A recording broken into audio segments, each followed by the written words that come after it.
The security guard found me at 11:47 p.m., sitting cross-legged on the cold tile floor of the empty Nordstrom, my phone dead, my cheeks stained with dried tears I'd stopped shedding hours ago. This was the fourth time in 3 months. The fourth time my family had driven away without me, leaving me stranded at Westfield Mall like a forgotten shopping bag. But this time was different.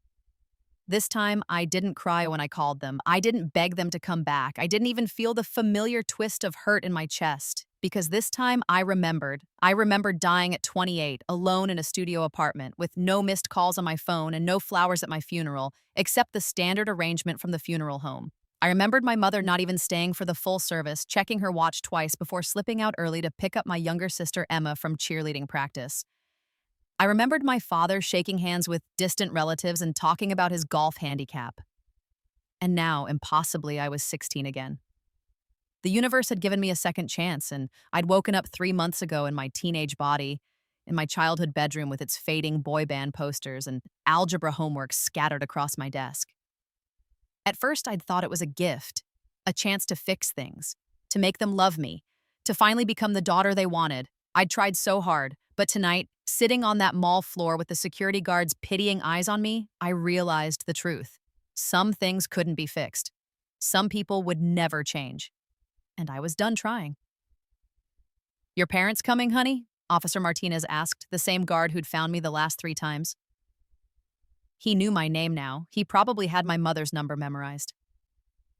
"Yeah," I lied, standing up and brushing imaginary dust from my jeans.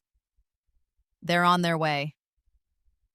They weren't. I knew they weren't because I'd lived this exact night before in my first life. They'd arrive at 1:30 a.m., annoyed and inconvenienced, with my mother's first words being, "Really, Claire? Again? Can't you just keep track of time like a normal person?" Not, "I'm sorry." Not, "Are you okay?" Just blame and irritation, as if I'd somehow climbed out of the moving car myself.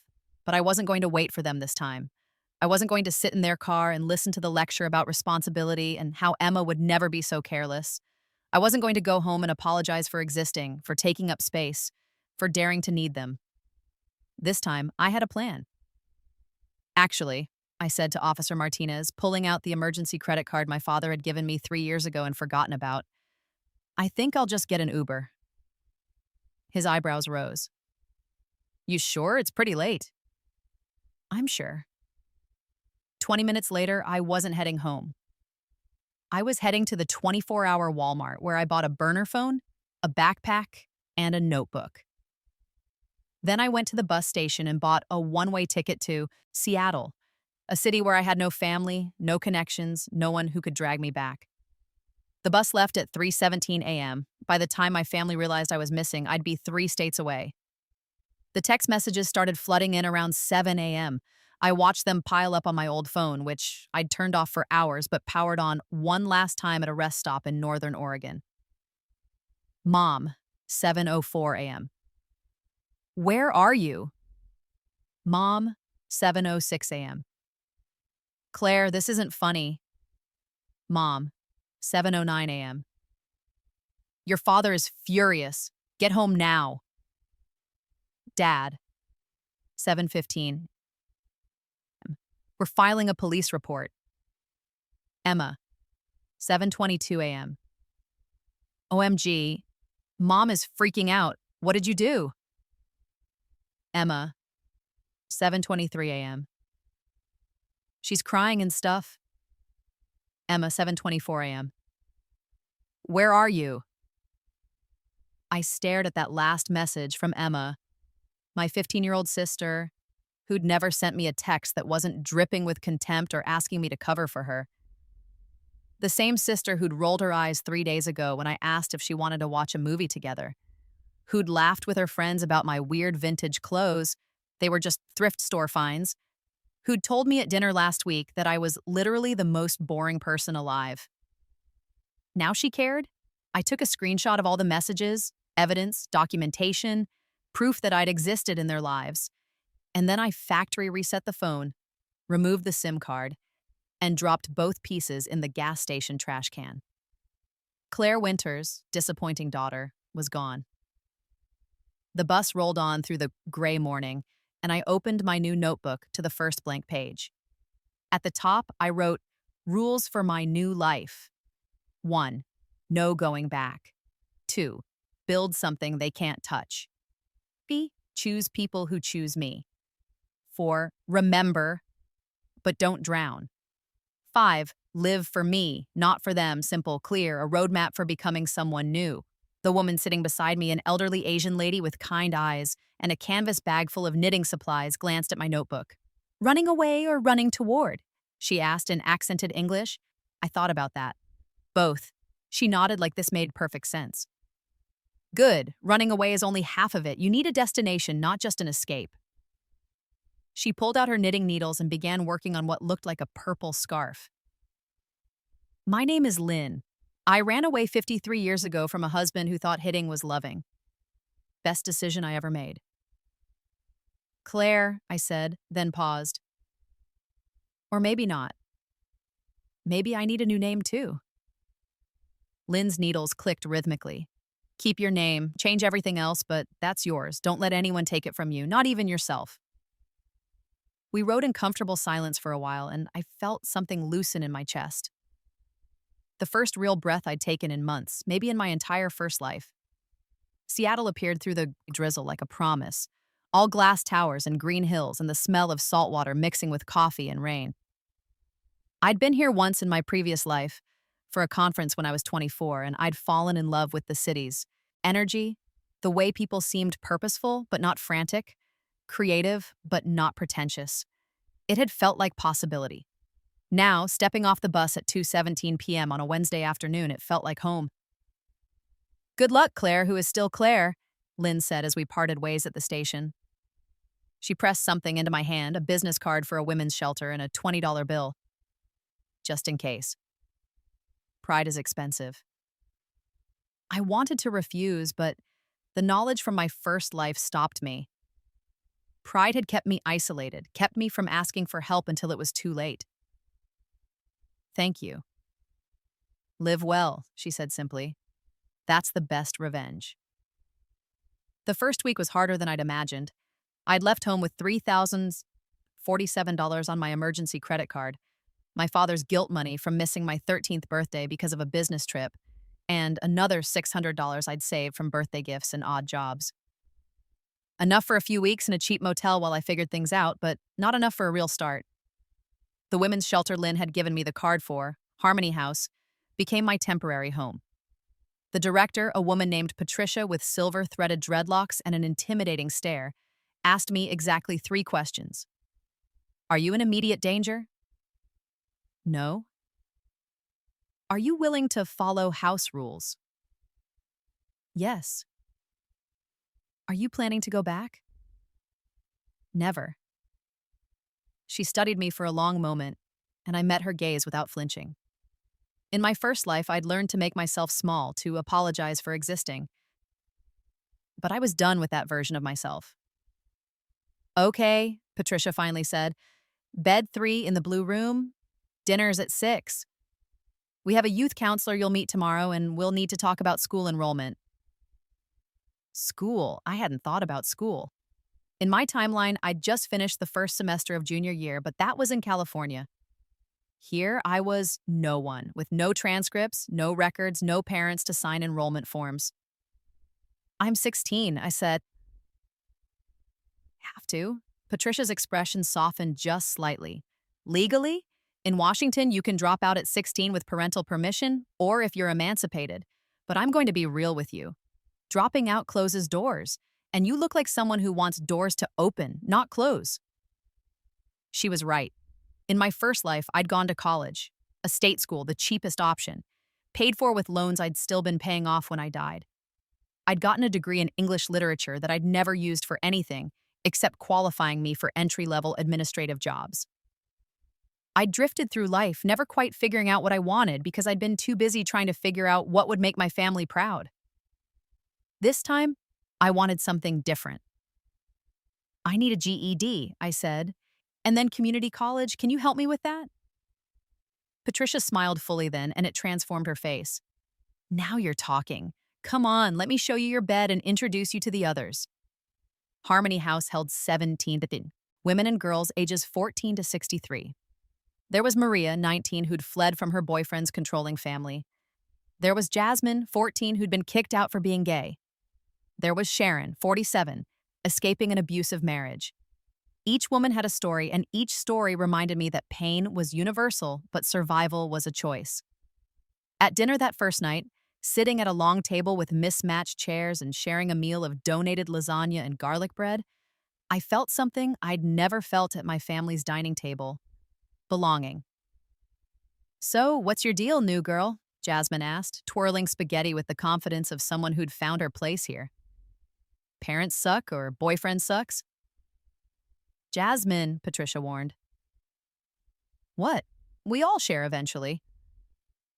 I looked around the table at faces ranging from curious to sympathetic to carefully neutral. "Parents," I said. "They forgot me. A lot, so I unforgot them first." Jasmine grinned. "Poetic. I like you. Dibs on being friends." And just like that, I had my first friend in Seattle. Not because we'd been assigned lab partners or sat near each other in class, but because she chose me. Because I'd walked through the same fire and come out the other side. That night, lying in my narrow bed with the sound of rain pattering against the window and the soft breathing of my 3 roommates around me, I didn't feel alone. For the first time in 16 years in both lives, I felt safe. My phone, the burner, the only one I had now, buzzed with a reminder I'd set for myself. Day 1 of the rest of your life. Don't waste it. I didn't plan to. The GED program met 3 times a week at a community center in Capitol Hill, a neighborhood that exploded with color and life and unapologetic weirdness. My instructor, Mr. Chen, was a retired math teacher who ran the program as a volunteer and had a gift for explaining concepts without making students feel stupid. "You're testing at senior year level," he told me after my first diagnostic assessment. "If you keep this pace, you could take the GED in 3 months. Then what?" "Community college," I said. "Computer science, maybe. Or business. Something practical." He nodded approvingly. "Practical is good. Dreams are better. What's the dream?" I hesitated. In my first life, I'd never let myself dream too big. Dreams required confidence, required believing you deserved good things, and I'd spent so long believing I was the problem that ambition had seemed arrogant. But I had knowledge now. I knew which tech companies would explode in the next decade. I knew which trends would dominate. I knew that cryptocurrency would boom and bust and boom again. I knew that AI would transform everything. I knew that social media platforms would rise and fall. I could use this. I could build something. "I want to create something that matters," I finally said. "Something that helps people who feel invisible become seen." Mr. Chen smiled. "Then you're in, I'd say, the right city. Seattle's built on people who wanted to change the world. Just make sure you don't lose yourself in the building." The words settled into my chest like a promise. While I studied, I also worked. Patricia connected me with a program that helped shelter residents find employment, and within 2 weeks, I was working part-time at a used bookstore in Fremont called Pages Past. The owner, Dennis, was a gruff 60-year-old with opinions about everything and a soft spot for teenagers with nowhere else to go. "You read?" he asked during my interview, which consisted of him watching me shelve books for 20 minutes. Constantly. "Good taste or shit taste?" I thought about this. "Broad taste. I'll read anything once." He grunted. "Hired, 15 an hour, 20 hours a week. You get first pick of new arrivals, and if you steal, I'll know." "I won't steal." People always say that. But he was smiling slightly. "You start tomorrow. Don't be late." Pages Past became my sanctuary. Surrounded by thousands of books, each one a door to somewhere else, I felt rich in possibilities. I devoured business books, memoirs of entrepreneurs, guides on coding and web design. Dennis let me stay late, reading in the overstuffed armchair by the window, as long as I didn't mind sometimes helping late-night customers. One evening in my 3rd week, a woman came in looking for a specific book on UX design. I found it for her, and we ended up talking for an hour about user interfaces and digital accessibility. Her name was Rachel, and she worked as a senior developer at a tech startup downtown. "You're 16?" she asked, incredulous after I'd explained my thoughts on improving mobile app navigation for users with motor impairments. "Almost 17, sir. And you're self-teaching coding? YouTube, library books, and free online courses." I shrugged. "I've got time and motivation." Rachel pulled out a business card. "Email me. My company does a summer internship program for high school students, but we've occasionally made exceptions for motivated people with non-traditional backgrounds. If you can demonstrate real skills, age is just a number." I took the card with trembling fingers. In my first life, I'd never had mentors, never had anyone take a chance on me. "Thank you." "Don't thank me yet. Thank me when you've learned enough to impress me." That night, I coded until 2 a.m., working through tutorials with frantic energy. I was building a website. A simple thing, just a portfolio to showcase what I was learning, but it felt like building a ladder out of a pit. Each line of code was a rung, taking me higher. 3 months after I disappeared, my past found me. I was at Pages Past, reorganizing the science fiction section. Dennis's system was organized chaos, which really meant no system at all. When I heard a voice that stopped my heart. "Excuse me, do you have any books on missing persons investigations?" "Emma." I froze behind the bookshelf, my hands clenching around a worn copy of Ender's Game. Through the gaps between books, I could see her, my sister, looking tired and thinner than I remembered, her usually perfect hair pulled into a messy ponytail. Dennis was at the register. "True crime section, back left corner. You okay, kid? You look rough." "My sister's missing," Emma said, and her voice cracked. "It's been 3 months and the police aren't looking anymore, and I don't know what to do." "I'm sorry to hear that. The books won't help you find her, though. They're not instruction manuals." "I know, I need to do something. Anything." I listened as her footsteps moved toward the true crime section, away from me. I should have felt triumphant. I should have felt vindicated. She was hurting, and part of me, the part that remembered every casual cruelty, every dismissal, every time she'd acted like I was an inconvenience, wanted to feel satisfied. But I just felt hollow. When Dennis called out that he was going to grab lunch, leaving me to mind the store, I knew I should hide in the back office until Emma left. Instead, I found myself walking toward the true crime section. She was sitting on the floor, a book about missing children open in her lap, tears streaming silently down her face. She looked up when my shadow fell across her page. For a moment, we just stared at each other. "Claire?" she whispered. "Hi, Emma." Oh my God, oh my God." She scrambled to her feet, the book falling forgotten. "You're alive. Where have you been? Do you know what you've put everyone through? Mom had a breakdown. Dad hired private investigators.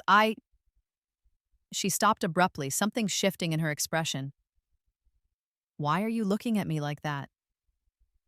"Like what?" "Like you don't know me." I leaned against the bookshelf, keeping my voice level. "What are you doing in Seattle?" "Looking for you, obviously.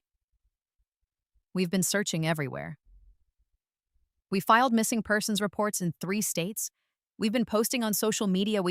How did you find me?" She had the grace to look uncomfortable. "I tracked your old phone's last location before it went dead. It was near a bus station in California. I checked every possible destination from there, and Seattle was the most likely because you mentioned once that you liked it here. I've been showing your picture around for weeks." In my first life, Emma had never paid this much attention to me. She'd never remembered a casual comment I made about liking Seattle. She'd never driven to another state looking for me. Something was different. "Why?" I asked. Why what? "Why come looking? You never cared before." Emma flinched. "That's not... I did care, Claire. I didn't know how to show it. And then you were gone and I realized I'd wasted so much time being terrible to you and I couldn't..." Her voice broke. "Please come home. We miss you." "Do you?" I kept my tone neutral. "Or do you just miss not having to feel guilty?" That's not fair. Isn't it? I pushed off from the bookshelf. Let me ask you something, Emma. How many times did they leave me at the mall? I don't know exactly. A few times? 7. 7 times in 1 year. And each time I'd call and each time they'd act like I was the one being inconvenient. Like I'd somehow gotten separated on purpose. And you know what you said to me the last time? You said, maybe if you weren't so forgettable, they'd remember you." Emma's face went white. "I didn't mean—" "Yes, you did. You meant it then. Just like you meant it every other time you looked at me like I was an embarrassment. Every time you rolled your eyes when I tried to talk to you. Every time you made sure your friends knew I was the weird, boring sister who wasn't worth knowing. Claire, I was a kid. I was stupid and mean, and I'm sorry, okay? I'm so sorry. But mom's been crying every day, and dad's barely eating, and they love you. They really do. They're just bad at showing it, and—" I held up a hand, cutting her off. "Stop. Just stop. I know you mean well right now, Emma, but you need to understand something. I'm not coming back. Not today, not next month, not ever. I'm building a new life here, and it doesn't include them." "What about me?" Her voice was small. I wanted to be cruel. I wanted to tell her it was too late, that she'd burned that bridge years ago. But looking at her, really looking at her, I saw something I hadn't noticed before. She was wearing the friendship bracelet I'd made her for her 13th birthday, the one she'd tossed in a drawer and never acknowledged. She'd kept it, and now she was wearing it. "I don't know," I said honestly. "Maybe someday we can figure out what being sisters looks like when we're not living in that house with those people. But not now. Now, I need space and time and distance." "How much time?" "I'll let you know." Emma swallowed hard. "Can I at least tell them you're alive? They're terrified, Claire. Whatever you think of them, they're scared." I thought about this. Part of me wanted them to suffer, wanted them to feel a fraction of the abandonment I'd felt. But I wasn't that person anymore. I wasn't driven by revenge or by trying to hurt them the way they'd hurt me. I was just done. Tell them I'm safe, I'm alive, and I'm not coming back. Tell them I'll contact them when I'm ready, if I'm ever ready. But Emma, I need you to promise me something. Anything. Don't tell them where I am. Not yet. Give me this. Give me time to become someone who can face them without disappearing." She nodded slowly, tears still tracking down her face. "Okay, I promise." "And Emma, that friendship bracelet looks good on you." Her hand went to her wrist. I never should have put it away. I wore it to remember that I had a sister who was kind even when I didn't deserve it. We stood there in the quiet bookstore, years of hurt between us, and I felt something shift. Not forgiveness, I wasn't ready for that, but maybe the beginning of understanding. "You should go," I said gently. "You have a long drive back." "Will you—" She hesitated. "Will you be okay?" "Yeah," I said, and realized I meant it. "I will be." After she left, I sat on the floor where she'd been sitting and let myself feel everything I'd been holding back. Anger, grief, relief, hope, all of it swirling together until I couldn't tell where one emotion ended and another began. Dennis found me there when he got back from lunch. "Family?" he asked, because of course he understood. "Sister." He handed me a cup of terrible coffee from the shop next door and sat down beside me. "You want to talk about it or pretend it didn't happen?" "Neither. Both. I don't know." "That's fair." He sipped his own coffee. "For what it's worth, you handled that with more grace than most people twice your age could manage." "I've had practice being the adult in my family." "Yeah, I figured. You've got that oldest daughter energy. Responsible, parentified, carrying weight that isn't yours." He was quiet for a moment. "But you know what? You also just proved you're not just surviving anymore. You're choosing. And that's everything."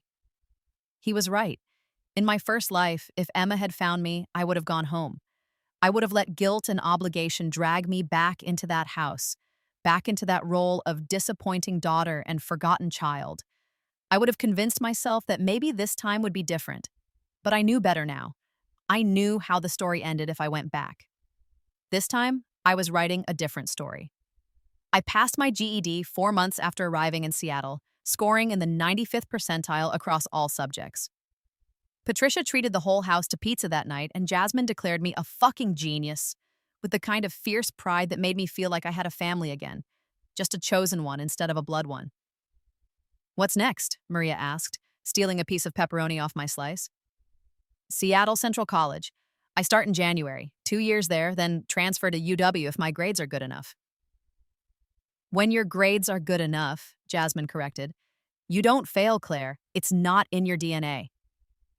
But starting college wasn't my only plan. The internship Rachel had mentioned came through in November, a part-time position helping her team with user research and basic front-end development. It paid $18 an hour, not much, but combined with my bookstore wages, enough to start thinking about moving out of the shelter into a shared apartment. "You're fast," Rachel told me after my first week. "Scary fast. How long have you been coding?" 6 months, give or take." 6 months, she repeated slowly. "Most people take years to reach this level of intuition. You sure you're not secretly a prodigy?" I laughed, but the truth was more complicated. I wasn't a prodigy. I was just someone who'd lived through the next decade and knew which technologies would matter. I'd focused my learning on React and Python and SQL, the foundational tools that would remain relevant. I'd studied user experience design because I knew how important it would become. I'd learned about accessibility because I'd seen how many companies would scramble to retrofit it later. I had an unfair advantage, and I was using it ruthlessly. By January, I'd moved into a 3-bedroom apartment in Fremont with Jasmine, who'd aged out of Harmony House at 18, and a nursing student named Taylor. My room was tiny, barely large enough for a twin bed and a desk, but it was mine.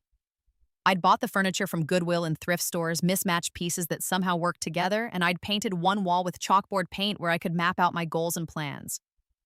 The wall read, "Short term, maintain 4.0 GPA at SCC, complete internship successfully, save $5,000 emergency fund, build professional network, long-term transfer to UW Computer Science program, start freelance dev business, launch accessibility-focused app, help others who feel invisible. Never forget, you chose this, you earned this, you are enough." College was different the second time around. In my first life, I'd been anxious and uncertain, constantly worried about fitting in and making friends. Now, at 17, I'd had a birthday in December, which I'd celebrated with Jasmine, Taylor, and Dennis, small and perfect. I moved through my classes with quiet confidence. I wasn't there to party or find myself. I was there to build a foundation. My professors noticed. Dr. Martinez, my intro computer science professor, pulled me aside after I'd submitted a particularly complex assignment 2 weeks early. "This is exceptional work, Claire. Are you planning to major in CS?" "Eventually. I'm starting here, then transferring to UW." "Have you considered applying for scholarships?" "Your work suggests real talent." "I'm eligible for state financial aid and some need-based scholarships. I'm working on applications now." She nodded approvingly. "Let me write you a recommendation letter, and if you're interested, I run a Women in Tech mentorship group. We meet monthly. You'd be the youngest member, but I think you'd benefit from the networking." "I'd love that. Thank you." These small moments of recognition, of being seen and valued for my abilities, felt like collecting treasures. Each one a reminder that I wasn't invisible anymore. I was building something real. Almost a year after I'd left, I finally called my mother. I'd planned it carefully, waiting until I felt strong enough to handle whatever reaction came. I'd written out what I wanted to say, practiced different scenarios with my therapist. Harmony House had connected me with free counseling, and Dr. Reeves had become one of my most important allies. It was March 15th, a Tuesday afternoon, and I was sitting in a coffee shop near campus with my phone in my hand, the number staring at me from the screen. I pressed call. It rang 4 times before she answered. "Hello? Hi, Mom." Silence. Then, "Claire? Oh my God, Claire, is that really you?" "It's me." "Where are you? Are you okay? Are you hurt? Honey, please just tell me where you are and we'll come get you. Mom, stop. I'm not coming home." What? No, Claire, you can't. We've been looking for you for almost a year. Do you have any idea what you've put us through? The police investigations, the private detectives, the constant worry. You were worried about the police investigations, I said quietly, not about me. That's not true. That's not. How can you even say that? You're my daughter. Then why did you leave me at the mall 7 times, Mom? Why did you drive away without checking if I was in the car? Those were accidents, Claire. Mistakes. We were distracted, and 7 times isn't an accident. It's a pattern. It's a choice to not pay attention. I could hear her crying now, harsh sobs that once would have made me cave, made me apologize, made me say whatever was needed to make her stop. But I'd learned the difference between guilt and responsibility. Her pain wasn't my burden to carry. I didn't call to accuse you, I continued. I called to tell you that I'm alive, I'm safe, and I'm happy. I'm in college, I have a job, an apartment, friends. I'm building a good life. Without us, she said bitterly. Without the version of our family that left me behind. But Mom, I'm not calling to punish you. I'm calling because... I took a breath. Because Dr. Reeves, my therapist, says that closure is something you create, not something other people give you. And I'm creating mine. I forgive you, not because you've asked for it or earned it, but because I need to let go of the anger. It's too heavy to carry anymore. Claire, her voice was broken. Please, let us make it right. Your father wants to talk to you. Emma misses you so much. I'll talk to Emma. She kept her promise to not tell you where I am, and I appreciate that. But you and Dad, I'm not ready yet. Maybe someday, but not now. How long?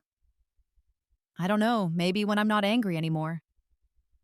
Maybe when I can look at you without seeing every time I waited alone for hours, wondering if anyone was coming. Maybe never, I honestly don't know.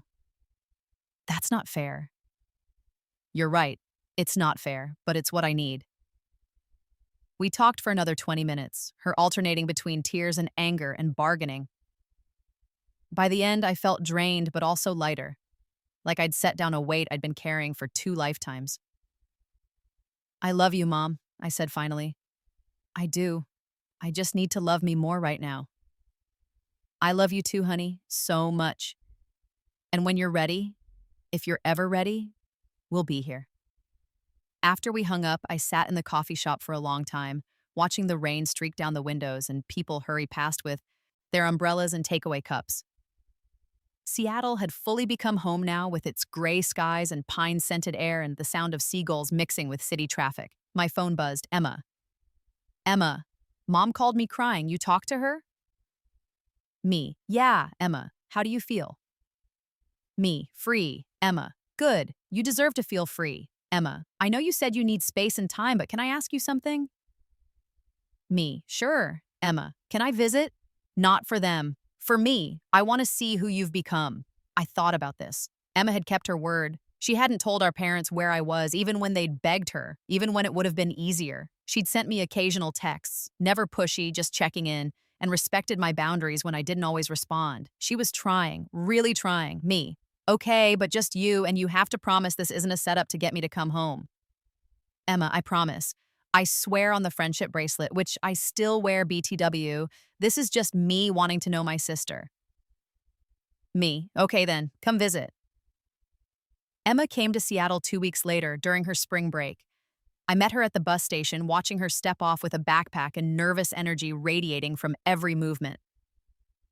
We stared at each other for a moment, and then she was hugging me, fierce and tight. You look different, she said when she pulled back. Older, or maybe just more there.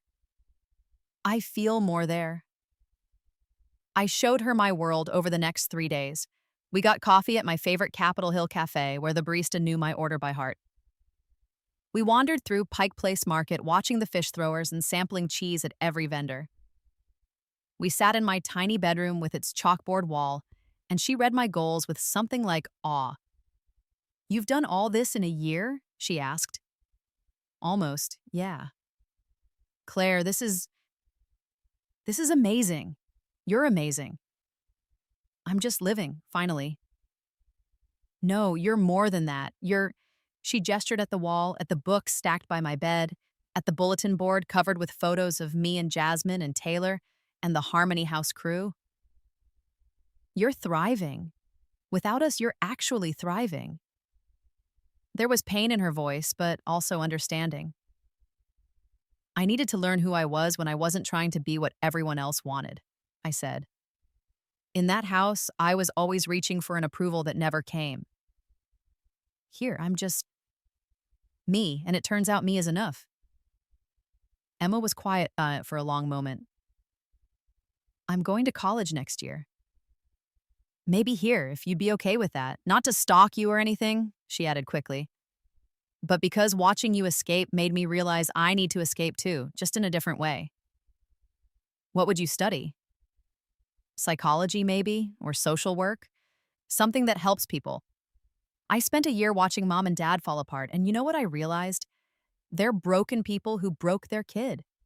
And someone should have helped you before it got that bad. So maybe I can be that someone for other people. That's a good reason, I said.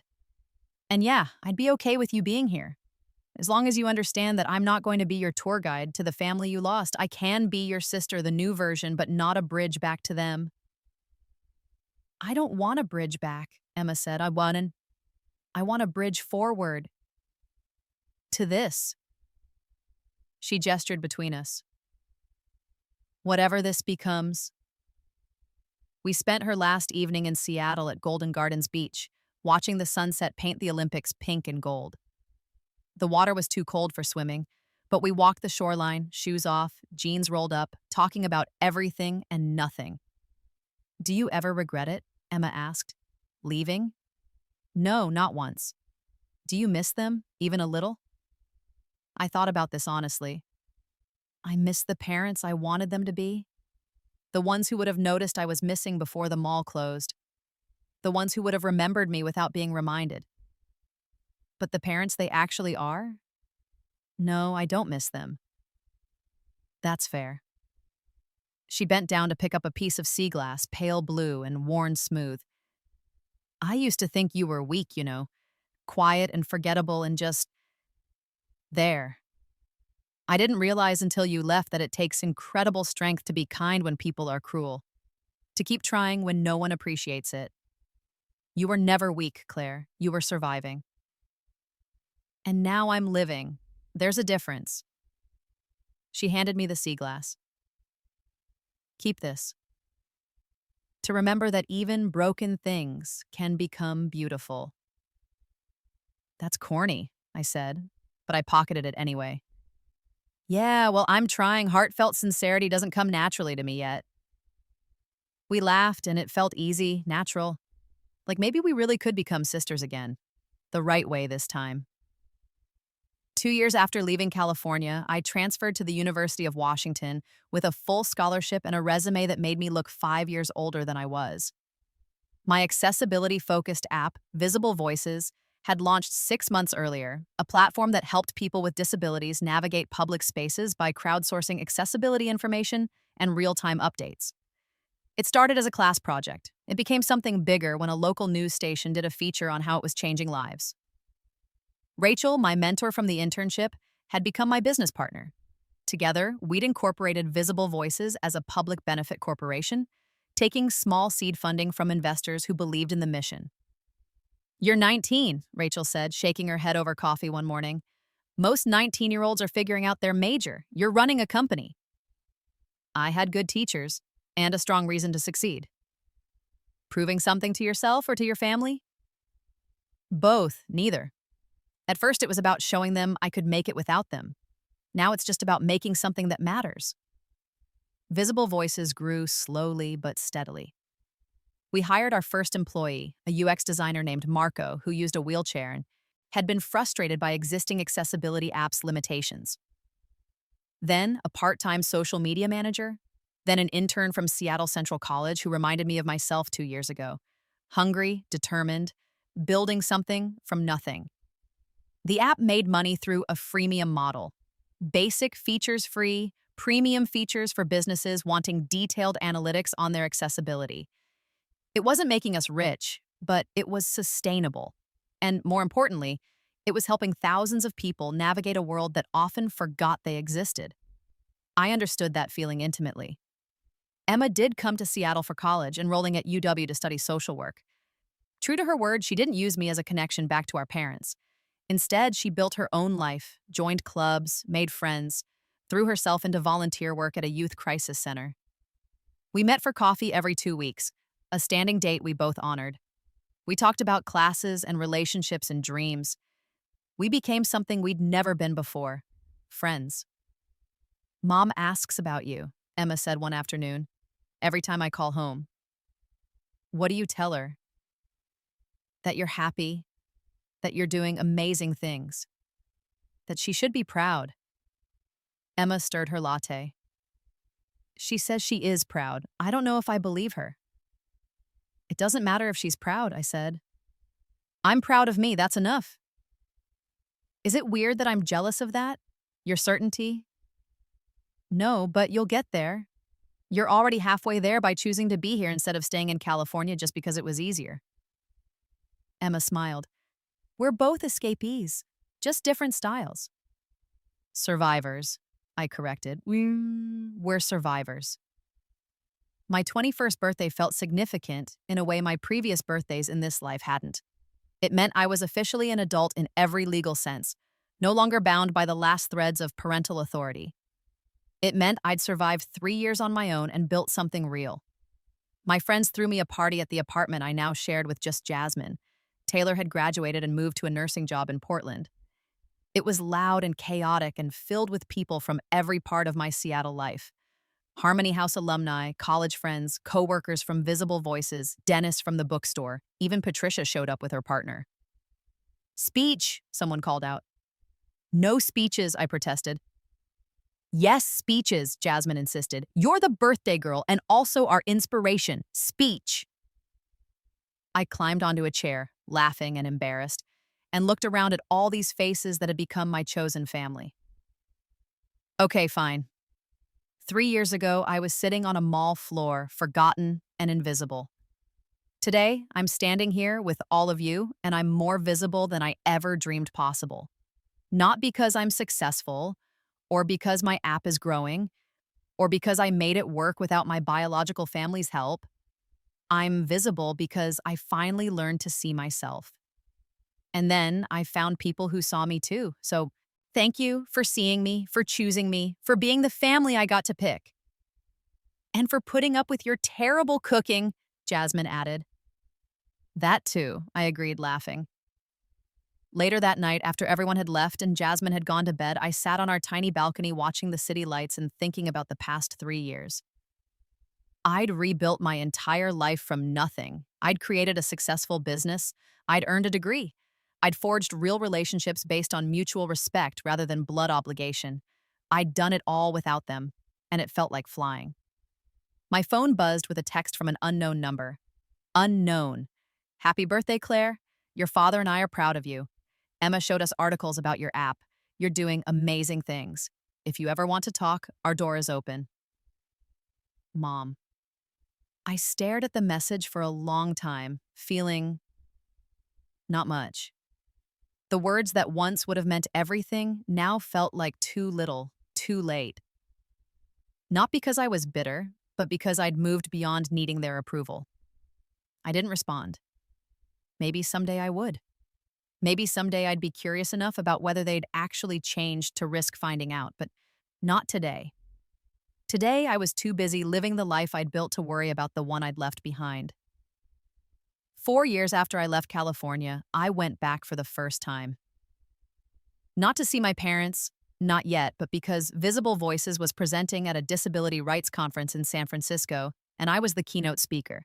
It felt symbolic somehow, returning to the state I'd fled as a successful founder and advocate, rather than the forgotten daughter I'd been. Emma came with me both for support and because she was writing a paper on family systems and trauma for one of her grad school classes.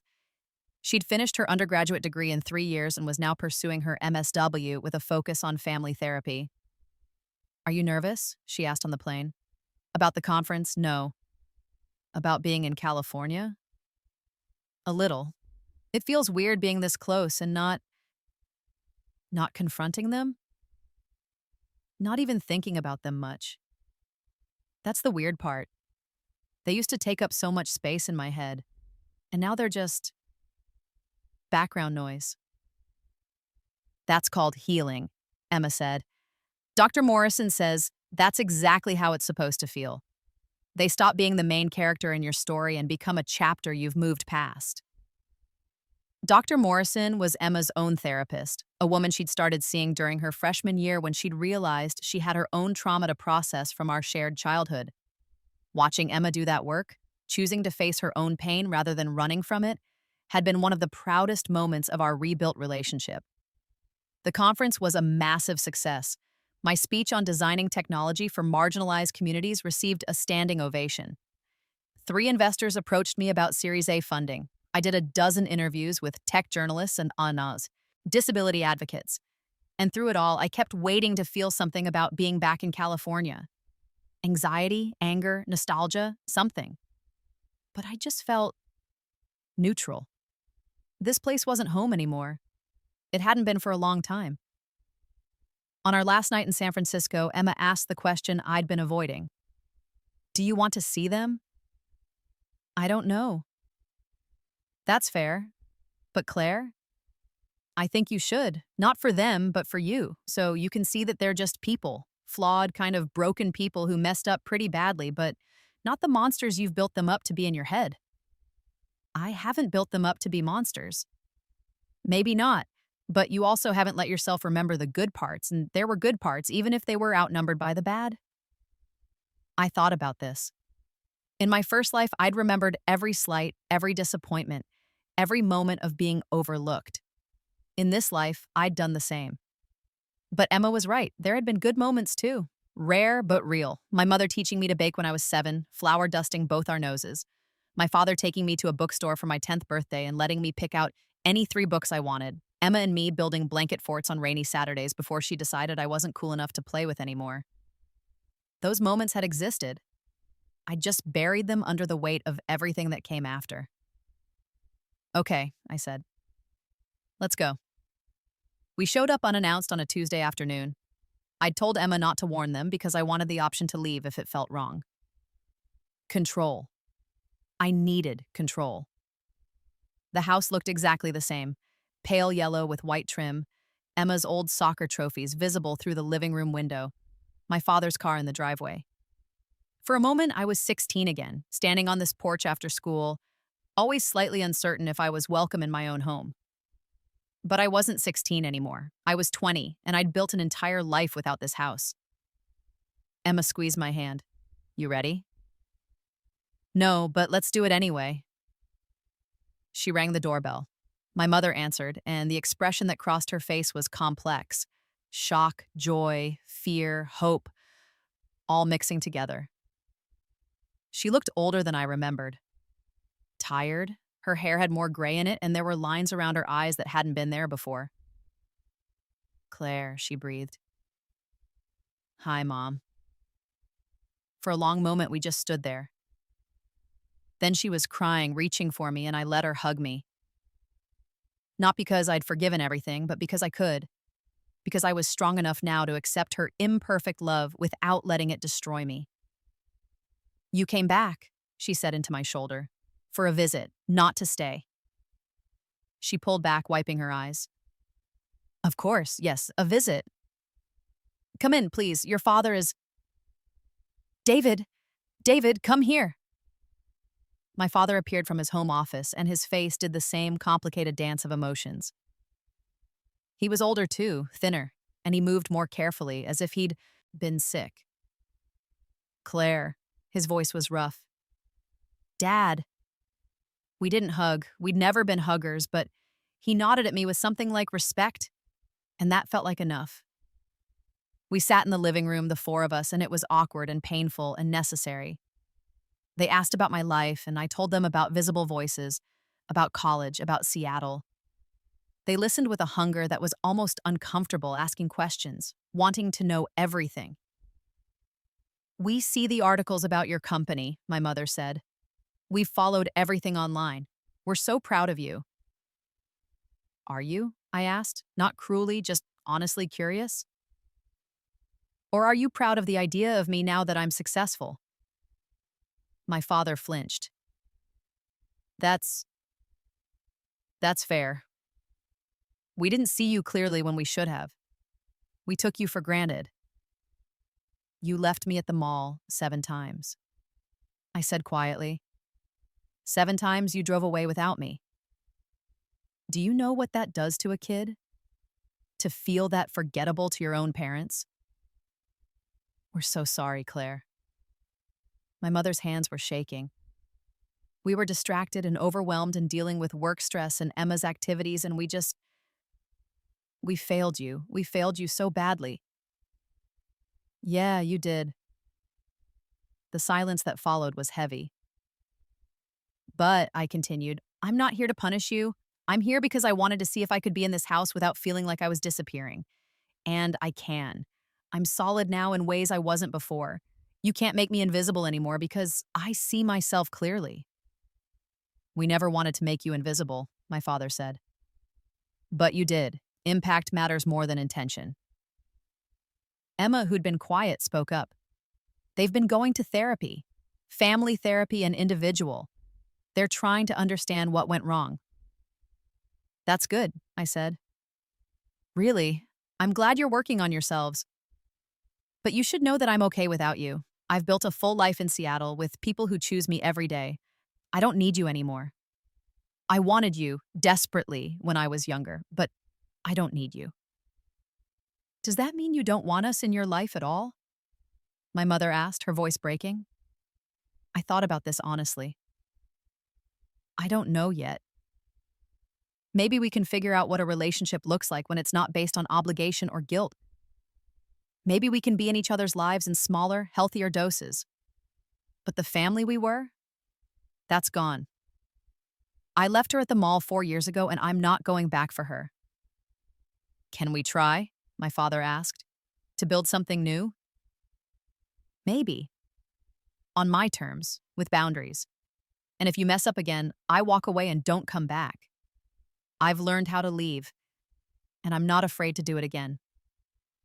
We understand, my mother said. And Claire, thank you for giving us even this much, for being stronger than we deserved. We talked for another hour, carefully, like people learning a new language. It wasn't a reconciliation exactly, but it was a beginning of something, not the family I didn't want it as a child, but maybe the one I could accept as an adult. When Emma and I finally left, driving away in our rental car, I felt lighter. How do you feel? Emma asked. Free, I said, still free, but also like I closed a door that's been hanging open for years. It's not locked. I could open it again if I wanted, but it's closed. And that's enough. 5 years later. I'm 25 now, sitting in my office at Visible Voices headquarters in Seattle's South Lake Union neighborhood. We're a team of 47 people. Our app is used by over 2 million people worldwide, and we just closed our Series B funding round.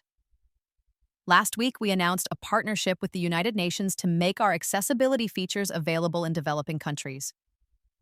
My teenage self, the one who sat forgotten on that mall floor, would never have believed this was possible.